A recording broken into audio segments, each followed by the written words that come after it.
Since I left, sah. When you left? I left 92. I see. How old you were by that time? Maybe like 9 Yeah. months, something like that. محسوس. Yeah. MashaAllah. And this is your second term in office? Yes. You're doing right. much better in Somalia. You're right. I'll tell you that, yeah. No, you're very loved Thank you. amongst the people. Everyone just says great things. That's good. When you started this sport stuff?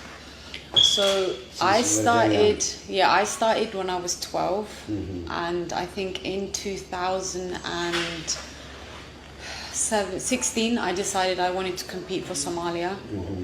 It was very difficult. Ramla, thank you very much. Thank you. Really appreciate it. I'm very much grateful. We are Thank proud you. of you for representing Somalia. Thank you. In a global issue. It was a global issue. So thank you very much. Thank you for We having really me. appreciate it. And of course, you have seen so many people who appreciate Yeah. it.